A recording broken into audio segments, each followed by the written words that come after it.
নমস্কার, নিউজ নোম্যান্সল্যান্ডে আপনাদের স্বাগত। আপনাদের সঙ্গে আমি কাবেরী। শুরুতেই দেখে নেব এই মুহূর্তের শিরোনাম।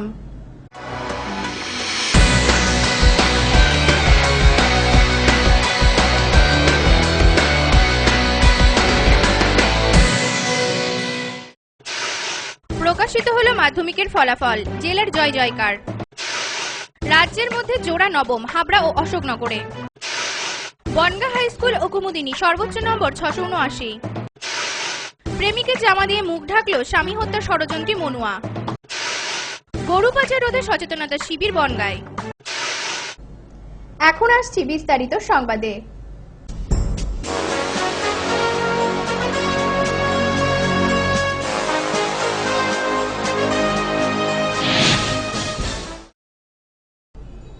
প্রকাশিত হলো মাধ্যমিকের ফলাফল, জেলার জয় জয়কার। 1 থেকে 5 নেই কলকাতা, প্রথম হলো বাঁকুড়ার অন্বেষা। প্রকাশিত হলো মাধ্যমিকের ফলাফল, 1 থেকে 5 মধ্যে নেই কলকাতা, প্রথম বাঁকুড়ার অন্বেষা। 2017 মাধ্যমিকের ফলাফল প্রকাশ হলো শনিবার। ফল প্রকাশ করলেন পর্ষদের সভাপতি কল্যাণময় বন্দ্যোপাধ্যায়। মোট পরীক্ষা দিয়েছিলেন 10,61,000-এর বেশি পরীক্ষার্থী। এবছরেও সর্বাধিক পাশের হারে এগিয়ে পূর্ব মেদিনীপুর। এই জেলায় পাশের হার 96.06%। দ্বিতীয় স্থানে রয়েছে দক্ষিণ 24 পরগনা। দক্ষিণ 24 পরগনার পাশের হার 90.56%। পাশের হারের দিক থেকে তুলনামূলকভাবে পিছিয়ে কলকাতা। কলকাতায় পাশের হার 88.93%। ইতিমধ্যে প্রথম 10-এর নাম ঘোষণা করেছেন কল্যাণময় বন্দ্যোপাধ্যায়। প্রথম 10-এ রয়েছে মোট 68 জন। সার্বিকভাবে মহিলা পরীক্ষার্থীর সংখ্যা অনেক বেশি ছিল এবারের মাধ্যমিকে। মাধ্যমিকে প্রথম স্থান অধিকারী হয়েছেন বিবেকানন্দ শিক্ষায়তন স্কুলের অন্বেষা পাইন। তার প্রাপ্ত নম্বর 690। দ্বিতীয় স্থান অধিকার করেছেন 2 জন, একজন বাঁকুড়া জেলা স্কুলের মোজাম্মিলন হক এবং অপরজন রামনগর মুদিয়ালি পার্কের অনির্বাণ খাড়া। তাদের প্রাপ্ত নম্বর 689। তৃতীয় স্থানে বীরভূমের রামপুরহাট জিতেন্দ্রনগর স্কুলের দীপ্তেশ পাল। তার প্রাপ্ত নম্বর 688। চতুর্থ হয়েছেন 6 জন। পঞ্চম স্থানে রয়েছেন 3 জন, কিন্তু প্রথম 5-এর মধ্যে কলকাতার কোনো ছাত্রছাত্রী নেই। ষষ্ঠ হয়েছেন 7 জন। তাদের মধ্যেই রয়েছে কলকাতার যাদবপুর বিদ্যাপীঠের সত্যম কর। তার প্রাপ্ত নম্বর 685। আজই প্রত্যেকটি স্কুলে মার্কশিট ও সার্টিফিকেট দেওয়া হবে বলে জানিয়েছেন কল্যাণময় বন্দ্যোপাধ্যায়। এছাড়াও সংখ্যালঘু ছাত্রছাত্রীদের মধ্যে পাশের হারে এগিয়ে ছাত্রীরা। শারীরিক প্রতিবন্ধীদের মধ্যেও বেড়েছে পাশের হার। পাশের হার বেড়েছে সংশোধনাগারে ছাত্রছাত্রীদের মধ্যেও। আলিপুর সংশোধনাগার থেকে 2 জন পরীক্ষা দিয়েছিল এবং 2 জনই পাশ করেছেন। Bureau report, news no man's land. আসছি পরের খবরে। রাজ্যের মধ্যে জোড়া নবম হাবড়া ও অশোকনগরে, খুশি ছাত্রছাত্রীদের পরিবার। শনিবার প্রকাশ হলো এবারের মাধ্যমিক পরীক্ষার ফল। কলকাতাকে টেক্কা দিয়ে এবারে মেধা তালিকায় স্থান পেয়েছে জেলার ছাত্রছাত্রীরা। প্রথম স্থান অধিকারী বাঁকুড়া জেলা। মেধা তালিকায় স্থান পেয়েছে উত্তর 24 পরগনার হাবড়া ও অশোকনগরের 2 কৃতী ছাত্রছাত্রী। এবারে মাধ্যমিকে নবম স্থানে জায়গা করে নিয়েছে হাবড়া কামিনী কুমার গার্লস হাই স্কুলের ঈশিতা বিশ্বাস। শঙ্কর বিশ্বাস পেশায় ইমারতি দ্রব্যের ব্যবসা করেন। মা গৃহবধূ। ছোটবেলা থেকেই স্কুলে ভালো ছাত্রী হিসেবে শিক্ষকদের কাছে খুবই প্রিয় ছিল সে। দিনে 8 ঘন্টা পড়াশোনা করত। বড় হয়ে ভালো ডাক্তার হতে চায় ঈশিতা। মেয়ের গর্বে গর্বিত বাবা মা। তার প্রাপ্ত নম্বর 682। কি আশা করেছিলেন? কি হতে চাও? একই নম্বর পেয়ে মেধা তালিকায় নবম স্থান অধিকার করেছে অশোকনগর বয়েজ সেকেন্ডারি স্কুলের দেবাঞ্জন সরকার। বাবা দেবপ্রিয় সরকার বারাসাত কোর্টে মুহুরির কাজ করেন। মা জয়ন্তী সরকার। রেজাল্টে খুশি দেবাঞ্জন এই সাফল্যে গৃহশিক্ষকদের পাশাপাশি স্কুলের শিক্ষকদের ভূমিকা অপরিসীম বলে জানায়। ছোটবেলা থেকেই স্কুলে প্রথম হয়েছে দেবাঞ্জন। বড় হয়ে ডাক্তার হতে চায় সে। বাবা মায়ের স্বপ্নই তার একমাত্র লক্ষ্য বলে জানায়। 7-8 জন মাস্টার। কত ঘন্টা পড়াশোনা করতে? বললাম তো, দিনে 4 ঘন্টা রিপিটিং করে আর রাতেও 4 ঘন্টা রিপিটিং করে পড়াশোনা করতাম। প্রচন্ড এক্সাইটেড লাগছে এখন। কি আশা করেছি, ও তো বলছে নয় ডাক্তারি তা নাহলে ইঞ্জিনিয়ারিং করবে, সেরকম একটা কি করে আগাচ্ছি। আমি সামান্য একজন ক্লার্ক, মুহুরি যাকে বলা হচ্ছে। Bureau report, news No Man's Land, Habra ও অশোকনগর। আসছি পরের খবরে। বনগাঁ মহকুমার কুমুদিনী স্কুল ও বনগাঁ উচ্চ বিদ্যালয়ের প্রাপ্ত নম্বর 679। সফল ছাত্রছাত্রীদের কেউ হতে চায় ডাক্তার, কেউ বা মহাকাশ গবেষক। প্রকাশিত হলো মাধ্যমিকের ফলাফল। পূর্ব নির্ধারিত সময় অনুযায়ী এদিন সকাল 9টায় মাধ্যমিকের ফলাফল ঘোষণা করেন পর্ষদের চেয়ারম্যান কল্যাণময় বন্দ্যোপাধ্যায়। ফলাফল ঘোষণার পর থেকেই স্কুলে মার্কশিট নেবার জন্য স্কুলমুখী হয়ে ওঠে ছাত্রছাত্রীরা। এবছর বনগাঁ মহকুমার ফলাফল তুলনামূলকভাবে বেশ ভালো। বনগ্রাম উচ্চ বিদ্যালয় ও বনগাঁ কুমুদিনী উচ্চ বালিকা বিদ্যালয়ের সর্বোচ্চ প্রাপ্ত নম্বর 679। বনগাঁ উচ্চ বিদ্যালয়ের অহন বসু ও কুমুদিনীর ফিরদৌসী বেগম যথাক্রমে 679 করে নম্বর পেয়েছে। ছেলে মেয়ের ভালো ফলাফলে স্বাভাবিকভাবেই খুশি তাদের পরিবার ও স্কুলের শিক্ষক শিক্ষিকারা। শনিবার আনুষ্ঠানিকভাবে প্রকাশিত হল 2017 সালের মাধ্যমিকের ফলাফল। বনগাঁ কুমুদিনী উচ্চ বালিকা বিদ্যালয়ের প্রাপ্ত সর্বোচ্চ নম্বর 679।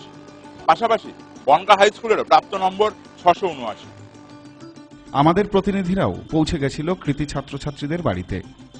ফিরদৌসী বেগম আগামী দিনে স্বপ্ন ডাক্তার হবার। পরীক্ষার জন্য দিনে প্রায় 7-8 ঘন্টা পড়াশুনো করত সে। বাবা ফুল সাহেব একটি মাদ্রাসার ইংরাজির শিক্ষক। মেয়ে ফিরদৌসীকে ইংরাজি পড়াতে যথেষ্ট সাহায্য করতেন তিনি। এই মুহূর্তে আমরা রয়েছি বনগাঁ কুমুদিনী উচ্চ বালিকা বিদ্যালয়ের সর্বোচ্চ নম্বর প্রাপক এবং সম্ভাব্য বনগাঁ মহকুমার প্রথম স্থান অধিকারী, যার প্রাপ্ত নম্বর 679। আমরা কথা বলবো সেই ছাত্রীর সঙ্গে। খুবই ভালো লাগছে। ভেবেছিলাম এরকম কি আর একটু ভালোই লাগছে। আমি ওই দিনে গড়ে 7-8 ঘন্টা পড়তাম। তার ভিত্তিতে ছিল একেবারে খারাপ ছিল না, মোটামুটি ভালোই ছিল। আগামী দিনে ডাক্তার হতে চাই। ফলাফলটা বেশ তৃপ্তিদায়ক, সন্তোষজনক। আশাও করেছিলাম, এক্সপেকটেশন মতনই পাওয়া গেছে নম্বর। ভেবেছিলাম 10-এর মধ্যে থাকতেও পারে আর কি, কাছাকাছি গেছে। হ্যাঁ, আগামী দিনে মেয়েকে আমার স্বপ্ন ডাক্তার হোক, সেই হিসাবে এখন থেকে প্রস্তুতি প্রারম্ভিকভাবে শুরু হয়েছে। স্কুলের ছাত্রীর ভালো ফলাফলে খুশি স্কুলের প্রধান শিক্ষিকা ইন্দ্রাণী উকিল। তিনি জানান, 2017 সালে উচ্চ মাধ্যমিক পরীক্ষার ফলাফল বেরিয়েছে। আমার স্কুল থেকে 286 জন পরীক্ষা দিয়েছিল, 285 জন পাশ করেছে। আমাদের সর্বোচ্চ নম্বর পেয়েছে 679 ফিরদৌসী বেগম। তারপরে 673 পেয়েছে কমলিকা ভট্টাচার্য। আমাদের 90%-এর উপরে পেয়েছে 19 জন এবং 80% পেয়েছে 50 জন। আর ফার্স্ট ডিভিশনে আছে 150 জন। সার্বিক ফলাফল খুবই ভালো স্কুলের। এরপর আমরা হাজির হয়েছিলাম বনগাঁ উচ্চ বিদ্যালয়ের সর্বোচ্চ নম্বর প্রাপ্ত ছাত্র অহন বসুর বাড়িতে। ছেলের সাফল্যে গর্বিত বাবা মা, চলছে মিষ্টি মুখ। রেজাল্ট নিয়ে বাড়ি ফেরার পর অহন মেতে উঠল ফুটবল খেলাতে। খেলার সঙ্গী তার বাবা তারকচন্দ্র বসু। অহন জানায়, পড়াশুনোর পাশাপাশি খেলাধুলা, বই পড়া, মোবাইলে গেম খেলতে ভালোবাসে সে। আগামীতে স্বপ্ন ভারতীয় মহাকাশ গবেষণা কেন্দ্র ইসরোতে যোগদান করার। ছেলের সাফল্যে গর্বিত বাবা তারকবাবু। পেশায় স্বর্ণ ব্যবসায়ী। জানালেন, ব্যবসার পাশাপাশি যতটা পেরেছি ছেলেকে সাহায্য করেছি। আমি যথেষ্ট খুশি। ও কষ্ট করেছে, পড়াশুনো করেছে, আমরা যতটা পেরেছি হেল্প করার চেষ্টা করেছি আমাদের দিক থেকে। আর ও একটু পড়ুয়া তো বটেই, আমরা দেখেছি সারাক্ষণ পড়াশুনো করে। এটাতে আমরা খুব খুশি যে পড়াশোনার মধ্যে দিয়ে ও যে রেজাল্টটা করেছে, আমরা তাতে যথেষ্ট খুশি। একই বক্তব্য মা সুস্মিতা বসুর গলাতেও। সারাদিন ঘর সংসার সামলানোর পাশাপাশি সাহায্য করেন ছেলেকে। ও যে নাম্বারটা পেয়েছে তাতে আমি খুব সন্তুষ্ট, খুবই খুশি। মানে ও যেভাবে পরিশ্রম করেছে, যেভাবে পড়াশুনো করেছে একাগ্রতা সহকারে, তাতে এই নাম্বারটা ওর সত্যিই পাওয়ার কথা ছিল, সেইভাবেই পেয়েছে। আমি কতটা মানে সকাল থেকে তো সময়টা দিতে পারতাম না, সন্ধ্যেবেলাটা ওর পাশে বসতাম, পড়াগুলো ধরতাম। ও আমাকে পড়াগুলো না দিলে ওর পড়াই তৈরি হতো না, বলতো মা একটু ধরো, সেই পড়াগুলো তৈরি করতাম, ওকে ধরতাম। এভাবেই ওর সঙ্গে যতটা রাত অব্দি পড়তো ওর পাশে বসে থাকতাম। এভাবে এখন আমরা কথা বলবো বনগাঁ হাই স্কুলের সর্বোচ্চ নম্বর প্রাপক অহন বসুর সঙ্গে। রাজ্যের মধ্যে সম্ভাব্য 12তম স্থান অধিকার করেছে সে। কথা বলবো তার সাথে।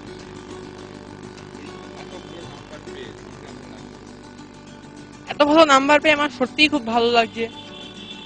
আমার বাবা মা, আমার শিক্ষক মহাশয়রা আমার সঙ্গে যেভাবে থেকেছেন, তাদের আন্তরিক সাহায্য এবং তাদের ভালোবাসা জন্যই আমি এত ভালো স্থান অধিকার করতে পেরেছি। আমার মনে হয় যে তারা না থাকলে হয়তো আমি এই জায়গায় আসতেই পারতাম না। হ্যাঁ, আর একটু ভালো নাম্বার আমি আশা করেছিলাম, কিন্তু যা পেয়েছি তাতে সন্তুষ্ট থাকি। সারাদিন প্রস্তুতি বলতে সকালে আমি একটু আর্লি রাইজার, সকালে ঘুম থেকে উঠতাম, তবে বিকালবেলা আমি পড়াশোনা করতাম না, শুধু খেলে খুলে বেড়াতাম, বন্ধুদের সঙ্গে আড্ডা মারতাম, এইসবই। আর রাত্রেবেলায় তো এই পড়াশোনা খুব একটা রাত অবধি কোনোদিনই করতাম না। 10টা, 10:30, সর্বোচ্চ 11টার দিকেই পড়াশোনা করেছিলাম মাধ্যমিক অবধি। অবসর সময় কখনো বাবার সঙ্গে ফুটবল খেলতাম, কখনো গান শুনতাম, সিনেমা দেখতাম, মায়ের সঙ্গে দাবা খেলতাম, এভাবেই সময় কাটাতাম। আগামী দিনে আমার ইচ্ছা ফিজিক্স নিয়ে অনার্স পড়ে অ্যাস্ট্রোফিজিক্সের লাইনে যাওয়ার, ইসরোতে জয়েন করার ইচ্ছা আছে আমার। নিজেদের ছাত্রের সফলতায় খুশি স্কুলের শিক্ষকেরাও। বনগ্রাম উচ্চ বিদ্যালয়ের টিআইসি ভবসিন্ধু মণ্ডল বলেন, আমাদের 2017 সালে মাধ্যমিক পরীক্ষায় 284 জন ছাত্র পরীক্ষা দেয় এবং 284 জন ছাত্রই পাশ করেছে। 679 অহন বসু। এর থেকে ভালো বলতে আমরা এক্সপেক্ট করেছিলাম 10-এর মধ্যে থাকবে, হয়তো কোনো একটা পজিশন পাবে, কিন্তু দুর্ভাগ্য আমাদের সেই জায়গাটা আমরা ছুঁতে পাচ্ছি না।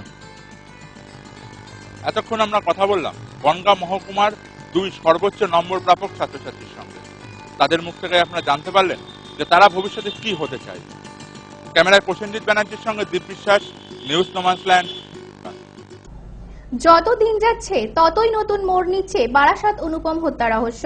এদিন বারাসাত আদালতে প্রেমিকের জামা দিয়ে মুখ ঢাকলেন স্বামী হত্যাকারী মনুয়া। স্বামীর খুনের দুদিনের মাথায় রাজসাক্ষী হতে চেয়েছিল স্ত্রী, চরম শাস্তি চেয়েছিল খুনি প্রেমিকের। এর ঠিক দুদিন বাদেই নিজের অবস্থান থেকে সরে এলো স্বামী খুনে অভিযুক্ত স্ত্রী মনুয়া মজুমদার। শনিবার বারাসাত আদালতে তোলা হয় অনুপম সিংহ হত্যাকাণ্ডে অভিযুক্ত স্ত্রী মনুয়া মজুমদার ও তার প্রেমিক অজিত রায়কে। অভিযুক্ত দুজনেই এদিন ছিল ভাবলেশহীন, চোখে মুখে কোনো অপরাধের ছায়া এদিন দেখা যায়নি। অভিযুক্ত দুজনের ভালোবাসা এদিনও চোখে পড়েছে। প্রিজন ভ্যানে হাত দিয়ে মুখ ঢেকে প্রেমিকাকে বসে থাকতে দেখে নিজের জামা খুলে দেয় প্রেমিক অজিত রায়। মনুয়া প্রেমিকের জামা দিয়ে মুখের ঘাম মুছে তা দিয়ে মুখ ঢেকে নেয়। এদিনও আদালত চত্বরে প্রায় 2000 মানুষের জমায়েত ছিল।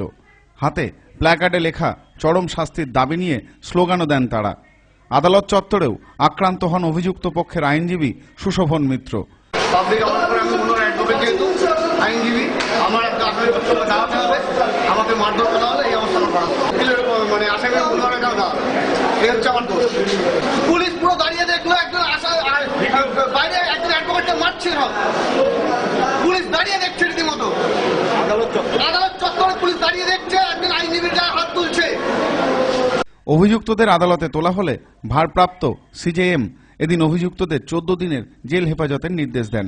মনুয়া এবং অজিতকে পিসি চেয়েছিল 10 দিন, লার্নেড কোর্ট পিসি অ্যালাউ করেছিলেন। আজকে পিসি থেকে ওদের দুজনকে প্রোডাকশন হলো এবং যাবতীয় সিজার লিস্ট করে সব আইও প্রোডাকশন করেছে শঙ্কর নারায়ণ সাহা। আজকে লার্নেড কোর্টের কাছে ওদের পেশ করা হলো, কোর্ট ওদের জুডিশিয়াল কাস্টাডিতে পাঠানোর নির্দেশ দিলেন। Bureau report, news no man's land, Barasat. আসছি পরের খবরে।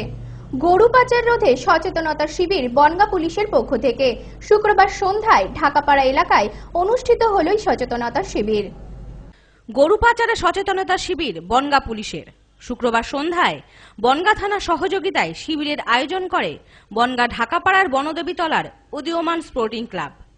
এদিন শিবিরে উপস্থিত ছিলেন জেলার অতিরিক্ত পুলিশ সুপার অভিজিৎ বন্দ্যোপাধ্যায়, মহকুমা পুলিশ আধিকারিক অনিল রায়, আইসি বনগাঁ সতীনাথ চট্টরাজ। এছাড়াও উপস্থিত ছিলেন প্রাক্তন বিধায়ক গোপাল শেঠ, চেয়ারম্যান শঙ্করাঢ্য সহ স্থানীয় কাউন্সিলররা। শুক্রবার সন্ধ্যার প্রাকৃতিক বিপর্যয়কে উপেক্ষা করে সাধারণ মানুষের শিবিরে যোগ দেওয়ার বিষয়টিকে বেশ ভালোই ইঙ্গিত হিসেবে দেখছেন পুলিশ কর্তারা। এদিনের অনুষ্ঠানে প্রশাসনের পক্ষ থেকে পাচারকারীদের উদ্দেশ্যে কড়া বার্তা দেন প্রশাসনের আধিকারিকরা। সাধারণ গ্রামবাসীরাও বক্তব্যের মাধ্যমে তাদের মতামত জানান।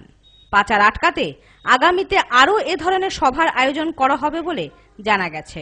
প্রাইমারি স্কুল থেকে শুরু করে উচ্চ বিদ্যালয়ের যারা শিক্ষক আছেন তাদের সঙ্গে আমরা আলোচনা করে যদি প্রশাসনিক দপ্তর থেকেও আমরা যদি স্কুলে সভা করি বা সচেতনতা শিবির করি, তাহলে হয়তো এই দিনটা, যে দিনটার জন্য আজকে বড়সড় সমাবেশের আয়োজন করতে হয়েছে বা সভার আয়োজন করতে হয়েছে, এটা আর করা লাগবে না।